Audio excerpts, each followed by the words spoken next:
ਸੋ ਖੇਡ ਹੈ ਅਲਾਈਜ਼ ਦੀ ਔਰ ਇੱਥੇ ਇਸਤੇਮਾਲ ਜਿਹੜੇ ਹੋ ਰਹੇ ਨੇ ਉਹ ਇੰਡੀਆ ਔਰ ਪਾਕਿਸਤਾਨ ਹੁੰਦੇ ਰਹੇ। ਹੁਣ ਪਾਕਿਸਤਾਨ ਨੂੰ ਥੋੜੀ ਅਕਲ ਆ ਗਈ। ਦੇਖੋ ਆਮ ਲੋਕਾਂ ਦਾ ਮਰਨਾ, ਉਹ ਚਾਹੇ ਹਿੰਦੂ ਹੋਵੇ, ਉਹ ਚਾਹੇ ਮੁਸਲਮਾਨ ਹੋਵੇ, ਈਸਾਈ ਹੋਵੇ, ਦੁਨੀਆ ਦੇ ਕਿਸੇ ਵੀ ਮਜ਼ਹਬ ਤੋਂ ਹੈ, ਉਹ ਇਨਸਾਨ ਹੈ। ਇਨਸਾਨ ਦਾ ਮਰਨਾ ਸਾਡੇ ਜੇ ਸਾਰੇ ਬਾਸ਼ਊਰ ਲੋਕਾਂ ਵਾਸਤੇ ਇੱਕ ਅਲਮੀਅਤ ਤੋਂ ਕਿਸੇ ਤੋਂ ਘੱਟ ਨਹੀਂ ਹੈ। ਇਹ ਇੱਕ ਪਲਾਨ ਦੀ ਸਿਚੁਏਸ਼ਨ ਹੈ ਜਿਸ ਦਾ ਸ਼ਿਕਾਰ ਹਰ ਵਾਰ ਦੀ ਤਰ੍ਹਾਂ ਆਮ ਲੋਕ ਬਣੇ। ਇਸ ਖਿੱਤੇ ਦੇ ਆਵਾਮ ਨੂੰ ਇਸ ਹੱਦ ਤੱਕ ਜਾਹਿਲ ਕਰ ਦਿੱਤਾ ਗਿਆ, ਸੌਰੀ ਟੂ ਸੇ, ਉਹ ਇੰਡੀਆ ਦਾ ਹੋਵੇ, ਉਹ ਪਾਕਿਸਤਾਨ ਦਾ ਹੋਵੇ, ਉਹ ਹੁਣ ਤੁਹਾਡੀ ਮੇਰੀ ਗੱਲ ਨਹੀਂ ਸੁਣਦਾ, ਉਹ ਸਾਜ਼ਿਸ਼ੀ ਥਿਊਰੀ ਸੁਣਦਾ ਹੈ, ਉਹ ਜੰਗ ਦੀ ਖਾਹਿਸ਼ ਇੱਕ ਅੰਦਰ ਰੱਖਦਾ ਹੈ, ਉਸ ਨੂੰ ਜੰਗ ਦੇ ਨੁਕਸਾਨਾਂ ਦਾ ਆਈਡੀਆ ਨਹੀਂ ਹੈ, ਉਹ ਜੰਗ ਨੂੰ ਇੱਕ ਖੇਡ ਸਮਝ ਕੇ ਬੈਠਾ ਹੈ ਜਿਵੇਂ ਕੋਈ ਕ੍ਰਿਕਟ ਮੈਚ ਹੋਣਾ ਹੈ। ਜੀ ਮੈਂ ਅੰਜਮ ਗਿੱਲ ਔਰ ਹਾਜ਼ਰ ਆ ਪ੍ਰੋਗਰਾਮ ਗੱਲ ਪੰਜਾਬ ਦੀ ਦੇ ਨਾਲ। ਇੰਡੀਆ ਪਾਕਿਸਤਾਨ ਦੀ ਜਿਹੜੀ ਮੌਜੂਦਾ ਸਿਚੁਏਸ਼ਨ ਹੈ ਪਿਛਲੇ ਕਾਫੀ ਦਿਨਾਂ ਤੋਂ ਬਣੀ ਹੋਈ ਹੈ, ਦੋਵਾਂ ਪਾਸੇ ਖੌਫ ਦੀ ਲਹਿਰ ਜਿਹੜੀ ਉਹ ਫੈਲੀ ਹੋਈ ਹੈ। ਇਸ ਸਿਲਸਿਲੇ ਤੇ ਅੱਜ ਗੱਲਬਾਤ ਕਰਨ ਦੇ ਲਈ ਸਾਡੇ ਨਾਲ ਮੌਜੂਦ ਨੇ ਅਹਿਮਦ ਰਜ਼ਾ ਪੰਜਾਬੀ ਸਾਹਿਬ, ਜਿਹੜੇ ਪੰਜਾਬੀ ਪ੍ਰਚਾਰ ਦੇ ਪ੍ਰੈਜ਼ੀਡੈਂਟ ਨੇ। ਸੋ ਜੀ ਆਇਆਂ ਸਰ। ਥੈਂਕ ਯੂ ਅੰਜਮ ਜੀ। ਸਰ ਜਿਹੜੀ ਮੌਜੂਦਾ ਸੂਰਤ ਹਾਲ ਹੈ ਦੋ ਪਾਸੇ ਦੀ ਇੰਡੀਆ ਔਰ ਪਾਕਿਸਤਾਨ ਦੀ ਬਣੀ ਹੋਈ, ਇਹ ਅਚਾਨਕ ਕਿਵੇਂ ਬਣ ਜਾਂਦੀ ਹੈ? ਦੇਖੋ ਕਿਸੇ ਵੀ ਸਿਚੁਏਸ਼ਨ ਦਾ ਅਸੀਂ ਦੇਖਣਾ ਹੁੰਦਾ ਹੈ ਕਿ ਅਚਾਨਕ ਬਣੀ ਹੈ ਜਾਂ ਬਣਾਈ ਗਈ ਹੈ।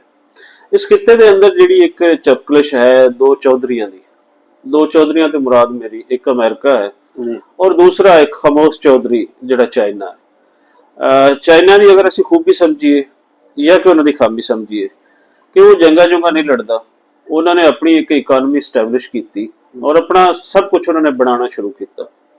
ਜਿਹੜਾ ਵੀ ਕੌਮ, ਜਿਹੜਾ ਵੀ ਸ਼ਖਸ ਕੁਝ ਬਣਾਉਂਦਾ ਹੈ, ਪ੍ਰੋਡਿਊਸ ਕਰਦਾ ਹੈ, ਉਹ ਚੌਧਰੀ ਲਾਜ਼ਮੀ ਬਣਦਾ ਹੈ। ਹੁਣ ਜੋ ਚਾਈਨਾ ਨੇ ਬਣਾਇਆ ਉਸ ਦੀ ਬੇਸ ਤੇ ਉਹਨਾਂ ਦੀ ਉੱਭਰਦੀ ਹੋਈ ਇਕਨੋਮਿਕ ਪਾਵਰ ਔਰ ਇਸ ਵੇਲੇ ਜੋ ਉਹਨਾਂ ਦੀ ਇਕਨੋਮਿਕ ਪੋਜੀਸ਼ਨ ਹੈ, ਉਸ ਤੋਂ ਇੱਕ ਪੂਰਾ ਬਲਾਕ, ਖਾਸ ਕਰ ਅਮਰੀਕਨ ਬਲਾਕ, ਉਹ ਖੌਫਜ਼ਦਾ ਹੈ। ਹੁਣ ਅਮਰੀਕਨ ਬਲਾਕ ਦਾ ਅਲਾਈਜ਼ ਕੌਣ ਹੈ? ਇੰਡੀਆ ਇੱਕ ਵੱਡਾ ਅਲਾਈ ਹੈ ਉਸਦਾ। ਚਾਈਨਾ ਦਾ ਵੱਡਾ ਅਲਾਈ ਕੌਣ ਹੈ? ਉਹ ਹੈ ਪਾਕਿਸਤਾਨ। ਸੋ ਖੇਡ ਹੈ ਅਲਾਈਜ਼ ਦੀ ਔਰ ਇੱਥੇ ਇਸਤੇਮਾਲ ਜਿਹੜੇ ਹੋ ਰਹੇ ਨੇ ਉਹ ਇੰਡੀਆ ਔਰ ਪਾਕਿਸਤਾਨ ਹੁੰਦੇ ਰਹੇ। ਜਿਵੇਂ ਕਿ ਤਾਰੀਖ ਹੈ, ਪਾਕਿਸਤਾਨ ਬਹੁਤ ਸਾਰੀਆਂ ਥਾਵਾਂ ਤੇ ਪਹਿਲੇ ਇਸਤੇਮਾਲ ਹੋਇਆ। ਹੁਣ ਪਾਕਿਸਤਾਨ ਨੂੰ ਥੋੜੀ ਅਕਲ ਆ ਗਈ ਹੈ। ਹੁਣ ਪਾਕਿਸਤਾਨ ਇਸਤੇਮਾਲ ਹੋਣ ਦੀ ਬਜਾਏ ਕਿਸੇ ਨੂੰ ਇਸਤੇਮਾਲ ਕਰਦਾ ਹੈ। ਸੋ ਇਸ ਵੇਲੇ ਅਗਰ ਅਸੀਂ ਦੇਖੀਏ ਤੇ ਇੰਡੀਆ ਪਾਕਿਸਤਾਨ ਦੀ ਉਸ ਪੋਜੀਸ਼ਨ ਤੇ ਆ ਕੇ ਖੜਾ ਹੋ ਗਿਆ ਹੈ ਜਿੱਥੇ ਪਾਕਿਸਤਾਨ ਕੋਈ 30-40 ਸਾਲ ਪਹਿਲੇ ਖੜਾ ਹੁੰਦਾ ਸੀ। ਸੋ ਇਹ ਅਚਾਨਕ ਨਹੀਂ ਬਣੀ, ਇਹ ਇੱਕ ਬਣਵਾਈ ਗਈ ਹੈ। ਫਿਰ ਇਹ ਸਿਚੁਏਸ਼ਨ ਜਿਹੜੀ ਪਹਿਲਗਾਮ ਵਾਕਿਆ ਤੋਂ ਬਾਅਦ ਦੀ ਬਦਲਦੀ ਹੋਈ ਸੂਰਤ ਹਾਲ ਹੈ, ਇਸ ਦੇ ਅੰਦਰ ਕਈ ਤੁਸੀਂ ਕਹਿ ਲਓ ਕਿ ਇੱਕ ਸਸਪੈਕਟਡ ਜੀ ਕਿਸਮ ਦੀ, ਇੱਕ ਤਸ਼ਵੀਸ਼ਨਾਕ ਕਿਸਮ ਦੀ ਸੂਰਤ ਹਾਲਤ ਹੈ। ਦੇਖੋ ਆਮ ਲੋਕਾਂ ਦਾ ਮਰਨਾ, ਉਹ ਚਾਹੇ ਹਿੰਦੂ ਹੋਵੇ, ਉਹ ਚਾਹੇ ਮੁਸਲਮਾਨ ਹੋਵੇ, ਈਸਾਈ ਹੋਵੇ, ਦੁਨੀਆ ਦੇ ਕਿਸੇ ਵੀ ਮਜ਼ਹਬ ਤੋਂ ਹੈ, ਉਹ ਇਨਸਾਨ ਹੈ। ਇਨਸਾਨ ਦਾ ਮਰਨਾ ਸਾਡੇ ਜੇ ਸਾਰੇ ਬਾਸ਼ਊਰ ਲੋਕਾਂ ਵਾਸਤੇ ਇੱਕ ਅਲਮੀਅਤ ਤੋਂ ਕਿਸੇ ਤੋਂ ਘੱਟ ਨਹੀਂ ਹੈ। ਕਿਸੇ ਪਰਿੰਦੇ ਦਾ ਮਰ ਜਾਣਾ, ਉਸ ਪਰਿੰਦੇ ਨੂੰ ਇੰਜ ਮਾਰ ਦੇਣਾ, ਅਸੀਂ ਤੇ ਉਸ ਤੇ ਤੜਪਦੇ ਹਾਂ। ਤੇ ਇਹ ਇਨਸਾਨਾਂ ਦਾ ਮਾਰ ਦਿੱਤਾ ਗਿਆ, 26 ਇਨਸਾਨਾਂ ਨੂੰ ਮਾਰਿਆ ਗਿਆ। ਉਹ ਮਾਰਨ ਵਾਲੇ ਕੌਣ ਸਨ ਇਹਦਾ ਤਾਂ ਸਾਨੂੰ ਅੱਜ ਤੱਕ ਕੋਈ ਪਤਾ ਨਹੀਂ।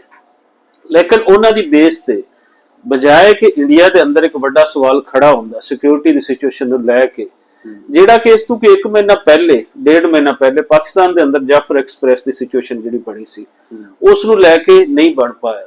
ਦੋਨੋਂ ਮੁਲਕਾਂ ਦੇ ਅੰਦਰ ਇੱਥੋਂ ਦੀ ਆਵਾਮ ਜਿਹੜੇ ਅਸਲ ਸਵਾਲ ਹੁੰਦੀ ਹੈ ਉਹ ਨਹੀਂ ਚੁੱਕਦੀ, ਜਿਹੜੇ ਇੱਕ ਬਣਾ ਕੇ ਨੈਰੇਟਿਵਸ ਦੇ ਦਿੱਤੇ ਜਾਂਦੇ ਹਨ ਉਹਨਾਂ ਦੇ ਪਿੱਛੇ ਲੱਗ ਜਾਂਦੀ ਹੈ।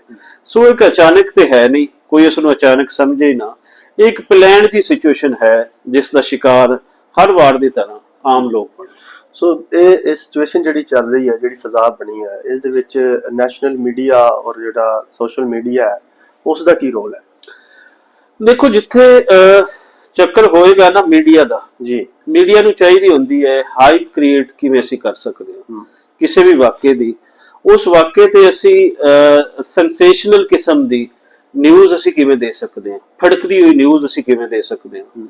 ਇਸ ਖਿੱਤੇ ਦੇ ਆਵਾਮ ਨੂੰ ਇਸ ਹੱਦ ਤੱਕ ਜਾਹਿਲ ਕਰ ਦਿੱਤਾ ਗਿਆ, ਸੌਰੀ ਟੂ ਸੇ, ਉਹ ਇੰਡੀਆ ਦਾ ਹੋਵੇ, ਉਹ ਪਾਕਿਸਤਾਨ ਦਾ ਹੋਵੇ, ਉਹ ਹੁਣ ਤੁਹਾਡੀ ਮੇਰੀ ਗੱਲ ਨਹੀਂ ਸੁਣਦਾ, ਉਹ ਸਾਜ਼ਿਸ਼ੀ ਥਿਊਰੀ ਸੁਣਦਾ ਹੈ, ਉਹ ਜੰਗ ਦੀ ਖਾਹਿਸ਼ ਇੱਕ ਅੰਦਰ ਰੱਖਦਾ ਹੈ, ਉਸ ਨੂੰ ਜੰਗ ਦੇ ਨੁਕਸਾਨਾਂ ਦਾ ਆਈਡੀਆ ਨਹੀਂ ਹੈ, ਉਹ ਜੰਗ ਨੂੰ ਇੱਕ ਖੇਡ ਸਮਝ ਕੇ ਬੈਠਾ ਹੈ ਜਿਵੇਂ ਕੋਈ ਕ੍ਰਿਕਟ ਮੈਚ ਹੋਣਾ ਹੈ। ਸੋ ਉਸ ਦੇ ਵਿੱਚ ਵੱਡਾ ਬਲੇਮ ਜਿਹੜਾ ਹੈ ਉਹ ਮੀਡੀਆ ਦਾ ਹੈ।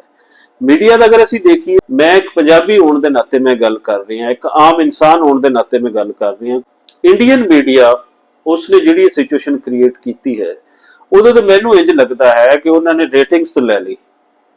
ਨਵੀਂ ਜੋ ਜ਼ੇਨਸਾਜ਼ੀ ਕਰਨੀ ਸੀ ਪਿਛਲੇ ਕਈ ਸਾਲਾਂ ਤੋਂ ਬਣਦੀ ਹੋਈ 2-3 ਦਹਾਈਆਂ ਤੋਂ ਐਂਟੀ ਪਾਕਿਸਤਾਨ ਨੈਰੇਟਿਵਸ ਤੇ, ਜਿੱਥੇ ਉੱਥੇ ਬਹੁਤ ਸਾਰੀਆਂ ਪਾਰਟੀਆਂ ਵੋਟ ਵੀ ਲੈਂਦੀਆਂ ਹਨ, ਇਸੇ ਤਰੀਕੇ ਹੁਣ ਨਫ਼ਰਤ ਇਸ ਹੱਦ ਤੱਕ ਇੰਡੀਆ ਦੇ ਅੰਦਰ ਪਾਕਿਸਤਾਨ ਨੂੰ ਲੈ ਕੇ, ਮੁਸਲਿਮ ਨੂੰ ਲੈ ਕੇ ਉਹ ਫੈਲਾ ਦਿੱਤੀ ਗਈ ਹੈ ਕਿ ਉਹਨੂੰ ਪਪੂਲੈਰਿਟੀ ਮਿਲਦੀ ਹੈ। ਉਹ ਇੱਕ ਨੈਰੇਟਿਵ ਸੈਟ ਨੈਰੇਟਿਵ ਹੈ ਜਿਸ ਦੇ ਤਹਿਤ ਜੋ ਚਾਹੁੰਦੇ ਸਨ, ਜੋ ਰੇਟਿੰਗ ਵੀ ਮਿਲਦੀ ਹੈ। ਹੁਣ ਮੀਡੀਆ ਨੂੰ ਜਿੱਥੇ ਰੇਟਿੰਗ ਮਿਲੇਗੀ ਉਸਨੇ ਉਸ ਤੇ ਹੀ ਹਾਲਾ ਲਾ ਲਾ ਲਾ ਲਾ ਤੋਂ ਕਰਨੀ ਹੈ। ਸੋ ਇਹ ਜਿਹੜਾ ਨੈਸ਼ਨਲ ਮੀਡੀਆ ਇੰਡੀਆ ਦਾ ਹੈ, ਉਸ ਦੀ ਹਾਲਾ ਲਾਲਾ ਨੇ ਇਸ ਦੀ ਜ਼ਿਆਦਾ ਹਾਈਪ ਕ੍ਰੀਏਟ ਕੀਤੀ ਹੈ। ਫਿਰ ਇਹਦੇ ਵਿੱਚ ਅਸੀਂ ਜਿਵੇਂ ਦੇਖੀਏ ਬਾਕੀ ਜਿਹੜੇ ਸੋਸ਼ਲ ਮੀਡੀਆ ਐਕਟਿਵਿਸਟ ਹਨ, ਉਹਨਾਂ ਦਾ ਰੋਲ ਬਹੁਤ ਖਤਰਨਾਕ ਰਿਹਾ ਹੈ। ਦੇਖੋ, ਕਿਸੇ ਵੀ ਖਿੱਤੇ ਦੇ ਲੋਕ, ਮੀਡੀਆ ਹੋਣ ਜਾਂ ਆਮ ਲੋਕ ਹੋਣ, ਉਹਨਾਂ ਨੇ ਆਪਣੇ ਉਸ ਮੁਲਕ ਦਾ ਸੋਚਣਾ ਹੁੰਦਾ ਹੈ, ਉੱਥੋਂ ਦੇ ਲੋਕਾਂ ਦਾ ਅਮਨ ਦੀ ਫਿਜ਼ਾ ਦੇ ਬਾਰੇ ਸੋਚਣਾ ਹੁੰਦਾ ਹੈ।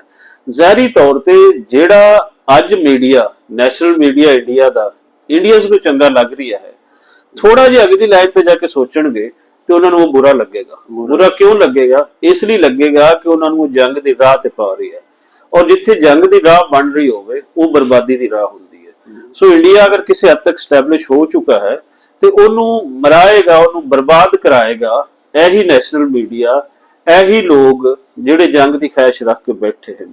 ਸਿਆਣੀਆਂ ਕੌਮਾਂ, ਸਿਆਣੇ ਲੋਕ ਉਹ ਜੰਗ ਤੋਂ ਬਚਦੇ ਨੇ, ਉਹ ਆਪਣੇ ਆਪ ਨੂੰ ਸਟੈਬਲਿਸ਼ ਕਰਦੇ। ਬਿਲਕੁਲ ਅੱਗੇ ਜਾਣ ਦੀ ਬਜਾਏ ਅਸੀਂ ਪਿੱਛੇ ਨੂੰ ਦੁਬਾਰਾ ਪਿੱਛੇ ਨੂੰ ਆ ਰਹੇ। ਤੁਸੀਂ ਪਾਕਿਸਤਾਨ ਦੀ ਮਿਸਾਲ ਦੇਖ ਲਓ ਨਾ, ਪਾਕਿਸਤਾਨ ਨੇ ਇਹੀ ਕੁਝ ਕੀਤਾ ਸੀ। ਅਸੀਂ ਅਗਰ ਦੇਖੀਏ, ਜਦੋਂ ਰਸ਼ੀਆ ਦੇ ਅਗੇਂਸਟ ਜੰਗਾਂ ਲੜੀਆਂ ਜਾ ਰਹੀਆਂ ਸੀ, ਹੋਰ ਥਾਵਾਂ ਦੇ ਵਿੱਚ ਕਈ ਗਰੁੱਪ ਸਨ ਜਿਨ੍ਹਾਂ ਨੂੰ ਸਪੋਰਟ ਇੰਟਰਨੈਸ਼ਨਲ ਸਟੈਬਲਿਸ਼ਮੈਂਟ ਪਾਕਿਸਤਾਨ ਤੋਂ ਕਰਵਾ ਰਹੀ ਸੀ। ਉਸ ਤੋਂ ਬਾਅਦ ਪਾਕਿਸਤਾਨ ਦੇ ਹਾਲਾਤ ਕੀ ਹੈ? ਅੱਜ ਡਾਲਰ ਦਾ ਰੇਟ ਪਾਕਿਸਤਾਨ ਦੇ ਵਿੱਚ ਕੀ ਹੈ? ਪਾਕਿਸਤਾਨ ਕੀ ਪ੍ਰੋਡਿਊਸ ਕਰ ਪਾ ਰਹੀ ਹੈ? ਅਗਰ ਕੋਈ ਪ੍ਰੋਡਿਊਸ ਕਰ ਪਾ ਰਹੀ ਹੈ ਤਾਂ ਸਿਰਫ ਇੱਥੋਂ ਐਗਰੀਰੀਅਨ ਲੈਂਡ ਹੈ, ਐਗਰੀਕਲਚਰ ਔਰ ਫਸਲਾਂ ਉਹ ਦੇ ਰਹੀ ਹੈ, ਔਰ ਉਹਨਾਂ ਦਾ ਬੁਰਾ ਹਾਲ ਜਾਣ ਕੇ ਕੀਤਾ ਜਾ ਰਹੀ ਹੈ। ਸੋ ਬਰਬਾਦ ਹੋ ਜਾਂਦੇ ਨੇ ਖਿੱਤੇ ਜਿੱਥੇ ਜੰਗੀ ਸੋਚ ਹੁੰਦੀ ਹੈ ਜਾਂ ਕਿ ਜੰਗਾਂ ਹੁੰਦੀਆਂ। ਬਲਕਿ ਨਾ ਦੋਵਾਂ ਮੁਲਕਾਂ ਨੂੰ ਸੋਚਣਾ ਚਾਹੀਦਾ ਕਿ ਅਸੀਂ ਖੜੇ ਕਿੱਥੇ ਆ ਇਸ ਟਾਈਮ, ਖੜੇ ਕਿੱਥੇ ਸਿਚੁਏਸ਼ਨ। ਖਾਸ ਕਰ ਮੈਂ ਹਮੇਸ਼ਾ ਪਿਛਲੇ 8-9 ਦਿਨ ਤੋਂ ਮੈਂ ਗੱਲ ਕਰ ਰਹੀ ਹਾਂ ਕਿ ਇਹਦੇ ਵਿੱਚ ਇੰਡੀਆ ਨੂੰ ਜ਼ਿਆਦਾ ਅਕਲਮੰਦੀ ਦੇ ਨਾਲ ਸੋਚਣ ਦੀ ਲੋੜ ਹੈ। ਇੰਡੀਅਨ ਸਾਈਡ ਤੋਂ ਜ਼ਿਆਦਾ ਅਕਲਮੰਦੀ ਨਹੀਂ ਦਿਖਾਈ ਜਾ ਰਹੀ, ਜ਼ਿਆਦਾ ਬੇਵਕੂਫੀ ਉਸ ਸਾਈਡ ਤੋਂ ਦਿਖਾਈ ਜਾ ਰਹੀ ਹੈ। ਔਰ ਉੱਥੋਂ ਦੀ ਗਵਰਨਮੈਂਟ ਹੋਵੇ, ਆਮ ਆਵਾਮ ਹੋਵੇ, ਉਹ ਨੈਸ਼ਨਲ ਮੀਡੀਆ ਦੇ ਪਿੱਛੇ ਲੱਗ ਕੇ ਬੈਠੀ ਹੈ, ਔਰ ਨੈਸ਼ਨਲ ਮੀਡੀਆ ਗਲਤ ਰਾਹ ਤੇ ਉਹਨਾਂ ਨੂੰ ਲੈ ਕੇ ਜਾ ਰਿਹਾ। ਸੋ ਇਸ ਦੇ ਵਿੱਚ ਇੱਕ ਹੋਰ ਵੀ ਗੱਲ ਜਿਹੜੀ ਪੁੱਛਣ ਵਾਲੀ ਇਹ ਹੈ ਕਿ ਕੁਝ ਜਿਹੜੇ ਪੰਜਾਬੀ ਕੁਝ ਜਿਹੜੇ ਸੋਸ਼ਲ ਮੀਡੀਆ ਐਕਟਿਵਿਸਟ ਨੇ, ਉਹ ਪਿਛਲੇ ਦਿਨਾਂ ਤੋਂ ਇਹ ਵੀ ਪ੍ਰਚਾਰ ਕਈ ਕਰ ਰਹੇ ਨੇ ਕਿ ਪੰਜਾਬੀ ਹੀ ਪੰਜਾਬੀਆਂ ਦੇ ਸਿਰਫ ਭਰਾ ਨੇ ਔਰ ਬਾਕੀ ਜਿਹੜੇ ਲੋਕ ਨੇ ਉਹ ਦੁਸ਼ਮਣ ਨੇ। ਸੋ ਉਸ ਨੂੰ ਕਿਵੇਂ ਵੇਖਦੇ? ਦੇਖੋ, ਬੜਾ ਅਹਿਮ ਸਵਾਲ ਹੈ ਤੁਹਾਡਾ ਔਰ ਬੜਾ ਸੈਂਸਿਟਿਵ ਸਵਾਲ ਹੈ। ਦੇਖੋ, ਮੈਂ ਬੀਇੰਗ ਅ ਪੰਜਾਬੀ, ਮੇਰੀ ਸਭ ਤੋਂ ਵੱਡੀ ਖਾਹਿਸ਼ ਉਸ ਸਾਈਡ ਤੇ ਬੈਠੇ ਹੋਏ ਪੰਜਾਬੀ ਦੇ ਨਾਲ ਮਿਲਣਾ ਹੋਏਗਾ, ਜਿਹੜੀ ਅਸੀਂ ਸਾਰੇ ਲੋਕ ਕੋਸ਼ਿਸ਼ ਕਰਦੇ ਵੀ ਹਾਂ। ਜਿਤਨੇ ਅਸੀਂ ਕੋਈ 10-12 ਲੋਕ ਹਾਂ ਜਿਨ੍ਹਾਂ ਨੇ ਇੱਕ ਫਿਜ਼ਾ ਐਸੀ ਕ੍ਰੀਏਟ ਕੀਤੀ ਕਿ ਦੋਨੋਂ ਮੁਲਕਾਂ ਨੂੰ ਨੇੜੇ ਆਉਣਾ ਚਾਹੀਦਾ ਹੈ, ਔਰ ਅਸੀਂ ਉਹਦੇ ਵਿੱਚ ਕਾਮਯਾਬ ਵੀ ਹੋਏ। ਅਸੀਂ ਚੋਟੀ ਦੇ ਲੋਕ ਇੰਡੀਆ ਤੋਂ ਬੁਲਾਏ, ਪਾਕਿਸਤਾਨ ਦੇ ਅੰਦਰ ਆਏ, ਪੂਰੀ ਦੁਨੀਆ ਤੋਂ ਅਸੀਂ ਲੋਕ ਬੁਲਾਏ। ਪਾਕਿਸਤਾਨ ਦਾ ਜਿਹੜਾ ਕਸਲ ਫੇਸ ਸੀ ਉਸ ਦਿਖਾਉਣ ਦੇ ਵਿੱਚ ਅਸੀਂ ਕਾਮਯਾਬ ਰਹੇ। ਲੇਕਿਨ ਹੁਣ ਇਹ ਸੈਂਸਿਟਿਵ ਕਿਸ ਹੱਦ ਤੱਕ ਹੈ ਕਿ ਤੁਸੀਂ ਸਿੱਧੀ ਵਲਾਯੋੜ ਕਿਸਮ ਦੀ ਗੱਲ ਅਗਰ ਕਰੋਗੇ, ਬਿਲੋ ਦੀ ਬੈਲਟ ਗੱਲ ਕਰੋਗੇ ਕਿ ਸਿਰਫ ਸਾਡਾ ਪੰਜਾਬੀ ਹੈ, ਬਾਕੀ ਇੰਡੀਅਨਸ ਨੂੰ ਅਸੀਂ ਮਾਰ ਮੁਕਾਵਾਂਗੇ, ਤੇ ਇਹ ਬਹੁਤ ਬਿਲੋ ਦੀ ਬੈਲਟ ਗੱਲ ਹੈ। ਔਰ ਇਸ ਖਿੱਤੇ ਦੇ ਅਮਨ ਵਾਸਤੇ ਇਸ ਮੌਜੂਦਾ ਸਿਨੈਰੀਓ ਦੇ ਅੰਦਰ ਉਹ ਇੱਕ ਚਵਲ ਕਿਸਮ ਦੀ ਸਟੇਟਮੈਂਟ ਲੱਗਦੀ ਹੈ। ਕਿਉਂਕਿ ਦੇਖੋ, ਪੰਜਾਬ 2 ਕੰਟਰੀਜ਼ ਦੇ ਵਿਚਕਾਰ ਵੰਡਿਆ ਹੋਇਆ ਹੈ। ਅਗਰ ਉੱਥੋਂ ਦਾ ਕੋਈ ਸ਼ਖਸ ਬੈਠਾ ਹੋਇਆ, ਪੰਜਾਬ ਦਾ ਸ਼ਖਸ, ਉਹ ਪਾਕਿਸਤਾਨ ਨੂੰ ਗਾਲੀ ਦੇਵੇਗਾ ਤੇ ਫਿਰ ਉਹ ਕਹੇਗਾ ਕਿ ਮੈਂ ਪੰਜਾਬੀ ਦੇ ਨਾਲ ਵੀ ਪਿਆਰ ਕਰਦਾ ਹਾਂ, ਤੇ ਇੱਥੋਂ ਦਾ ਪੰਜਾਬੀ ਜਿਹੜਾ ਇੱਕ ਇੱਥੋਂ ਦਾ ਸਿਟੀਜ਼ਨ ਹੈ ਪਾਕਿਸਤਾਨ ਦਾ, ਉਹਨੂੰ ਉਹ ਗੱਲ ਕਦੇ ਵੀ ਬਾਰੇ ਨਹੀਂ ਖਾਏਗੀ। ਇਸੇ ਤਰੀਕੇ ਜਿਹੜਾ ਉਸ ਸਾਈਡ ਦਾ ਪੰਜਾਬੀ ਬੈਠਾ ਹੈ, ਜਿਹੜਾ ਇੰਡੀਆ ਦਾ ਸਿਟੀਜ਼ਨ ਹੈ, ਉਸ ਨੂੰ ਤੁਸੀਂ ਇਹ ਗੱਲ ਕਹੋਗੇ ਕਿ ਤੂੰ ਤਾਂ ਮੇਰਾ ਭਾਈ ਹੈ, ਲੇਕਿਨ ਮੈਂ ਇੰਡੀਆ ਨੂੰ ਬਰਬਾਦ ਕਰ ਦੇਣਾ, ਮੈਂ ਇਹਨੂੰ ਫਿਜ਼ਾ 'ਚ ਉਡਾ ਦੇਣਾ, ਮੈਂ ਇਹਨੂੰ ਸਮੁੰਦਰ ਰਾਹੀਂ ਆਏਗਾ ਤੇ ਮੈਂ ਉੱਥੇ ਉਡਾ ਦੇਣਾ, ਮੇਰੇ ਕੋਲ ਇੰਨਾ ਅਸਲਾ ਹੈ ਕਿ ਮੈਂ ਤੈਨੂੰ ਬਰਬਾਦ ਕਰ ਦਿਆਂਗਾ ਇੰਡੀਆ, ਤੂੰ ਆਏਗਾ, ਸਿਰਫ ਮੇਰਾ ਪੰਜਾਬੀ ਪਿੱਛੇ ਹਟ ਜਾਵੇ, ਇੱਕ ਸਾਈਡ ਤੇ ਹੋ ਜਾਵੇ। ਤੇ ਇਹ ਨੌਨਸੈਂਸ ਹੈ। ਸੋ ਸੋਚਣਾ ਇਹ ਚਾਹੀਦਾ ਹੈ ਕਿ ਬਜਾਏ ਕਿ ਅਸੀਂ ਦੋਨੋਂ ਮੁਲਕਾਂ ਨੂੰ ਇਹ ਕਹੀਏ, ਉਧਰ ਦਾ ਪੰਜਾਬੀ ਵੀ ਇੱਧਰ ਦਾ ਪੰਜਾਬੀ ਵੀ ਇਸ ਗੱਲ ਤੇ ਜ਼ੋਰ ਦੇਵੇ ਕਿ ਬਰਬਾਦ ਤੁਹਾਡੀਆਂ ਜੰਗਾਂ ਦੇ ਨਾਲ ਪੰਜਾਬ ਹੋਣਾ ਹੈ, ਮਾਰਿਆ ਜਾਣਾ ਹੈ, ਮੇਰਾ ਉੱਧਰ ਬੈਠਾ ਪੰਜਾਬੀ, ਮੇਰਾ ਇੱਧਰ ਬੈਠਾ ਪੰਜਾਬੀ। ਸੋ ਅਮਨ ਦੀ ਗੱਲ ਕਰਨੀ ਚਾਹੀਦੀ ਹੈ। ਇਹ ਨਹੀਂ ਹੈ ਕਿ ਤੁਸੀਂ ਪੰਜਾਬੀ ਪੰਜਾਬੀ ਤੇ ਤੁਸੀਂ ਕਰੋ, ਲੇਕਿਨ ਪੰਜਾਬੀ ਜਿਹੜਾ ਉੱਧਰ ਬੈਠਾ ਉਹਦੇ ਵਾਸਤੇ ਅਜ਼ਾਬ ਤੁਸੀਂ ਖੜਾ ਕਰ ਦਿਓ। ਕੋਈ ਵੀ ਸ਼ਖਸ ਇੱਥੇ ਬੈਠਾ ਹੋਇਆ ਅਗਰ ਇਹ ਕਹਿੰਦਾ ਹੈ ਕਿ ਉਹ ਫਲਾਣਾ ਪੰਜਾਬੀ ਤਾਂ ਮੇਰਾ ਹੈ ਤੇ ਬਾਕੀ ਮੈਂ ਤੁਹਾਨੂੰ ਬੰਨ ਦਿਆਂਗਾ, ਮੈਂ ਤੋੜ ਦਿਆਂਗਾ, ਮਰੋੜ ਦਿਆਂਗਾ, ਤੇ ਜਿਹੜੀ ਉੱਥੋਂ ਦੀ ਐਸਟੈਬਲਿਸ਼ਮੈਂਟ ਹੈ, ਜਿਹੜੀ ਉੱਥੋਂ ਦੀ ਹਕੂਮਤ ਹੈ, ਉਹਨੂੰ ਕਿਆ ਸ਼ੱਕ ਨਹੀਂ ਹੋਏਗਾ ਕਿ ਜਿਹੜਾ ਇੱਧਰ ਪੰਜਾਬੀ ਬੈਠਾ ਹੈ ਕਿਆ ਉਹ ਮੇਰੇ ਨਾਲ ਹੈ ਜਾਂ ਪਾਕਿਸਤਾਨ ਦੇ ਨਾਲ ਹੈ? ਉਹ ਫਿਰ ਉਹਨਾਂ ਦੀ ਨਜ਼ਰ ਦੇ ਵਿੱਚ ਮਸ਼ਕੂਕ ਹੋ ਜਾਏਗਾ, ਔਰ ਜਦੋਂ ਉਹ ਮਸ਼ਕੂਕ ਹੋਏਗਾ ਤਾਂ ਉਹਦੇ ਤੇ ਕਈ ਕਿਸਮ ਦੇ ਪਾਬੰਦੀਆਂ, ਜੇ ਕਈ ਕਿਸਮ ਦੇ ਜੁਰਮ, ਕਈ ਕਿਸਮ ਦਾ ਉਸਨੂੰ ਮੁਲਜ਼ਮ ਬਣਾ ਦਿੱਤਾ ਜਾਏਗਾ ਜਿਹੜਾ ਉਹ ਹੈ ਹੀ ਨਹੀਂ।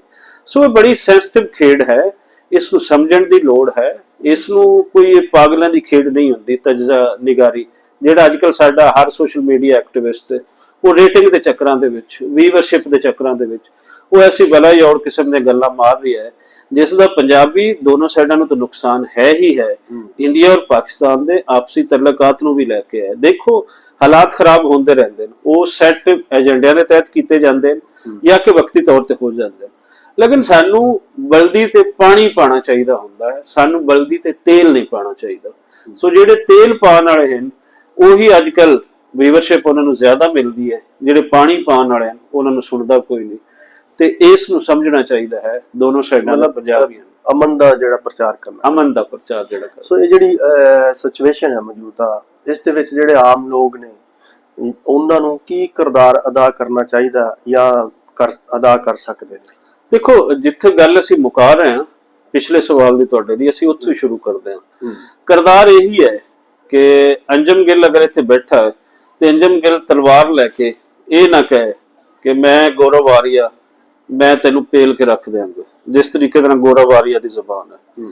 ਇੱਥੋਂ ਦੇ ਜਿਹੜੇ ਆਰਟਿਸਟ ਬੈਠੇ ਨੇ ਉਹਨਾਂ ਨੂੰ ਇਹ ਦੇਖਣਾ ਚਾਹੀਦਾ ਕਿ ਆਰਟਿਸਟ ਇੱਕ ਸਾਈਡ ਤੇ ਤਾਂ ਤੁਸੀਂ ਜਦੋਂ ਕੋਈ ਫਿਲਮਾਂ ਲੈਣੀਆਂ ਹੁੰਦੀਆਂ ਤੁਸੀਂ ਉਸ ਟਾਈਮ ਤੇ ਤੁਹਾਡੇ ਉਹ ਭਾਈ ਹੁੰਦੇ ਨੇ ਉੱਧਰ ਬੈਠੇ ਹੋ, ਦੂਸਰੀ ਸਾਈਡ ਤੇ ਜਿੰਦਾ ਪਾਸਪੋਰਟ ਹੈ ਜਿਸ ਕੰਟਰੀ ਦਾ, ਤੁਸੀਂ ਉਹਨਾਂ ਆਪਣੇ ਬਿਰਾਵਾਂ ਨੂੰ ਕਹਿ ਦਿਓ ਕਿ ਤੁਹਾਡੇ ਮੁਲਕ ਨੂੰ ਅਸੀਂ ਉਡਾ ਕੇ ਰੱਖ ਦੇਵਾਂਗੇ।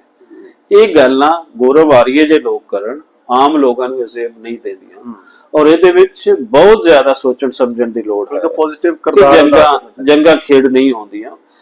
ਮੈਂ ਮੰਨਦਾ ਵਾਂ ਕਿ ਇਹ ਸਾਰਾ ਇੰਡੀਅਨ ਸਾਈਡ ਤੋਂ ਇੱਕ ਸਭ ਕੁਝ ਪਾਕਿਸਤਾਨ ਵਾਸਤੇ ਆਇਆ ਹੈ, ਪਾਕਿਸਤਾਨ ਆਪਣੀ ਡਿਫੈਂਸ ਦੀ ਪੋਜੀਸ਼ਨ ਦੇ ਵਿੱਚ ਹੈ। ਉਹ ਮੈਂ ਇਸ ਲਈ ਕਹਿਣਾ ਕਿ ਪਹਿਲਗਾਮ ਵਾਕਿਏ ਨੂੰ ਅੱਜ ਕੋਈ 9 ਦਿਨ ਹੋ ਚੁੱਕੇ ਹਨ, 9 ਤੋਂ 10 ਦਿਨਾਂ 'ਚ ਹੋ ਚੁੱਕੇ ਹਨ, ਔਰ ਉਹਦੇ ਵਿੱਚ ਆਇਡੈਂਟੀਫਾਈ ਨਹੀਂ ਹੋ ਪਾਇਆ ਕਿ ਮੁਜਰਮ ਜਾਂ ਮੁਲਜ਼ਮ ਕੌਣ ਹੈ।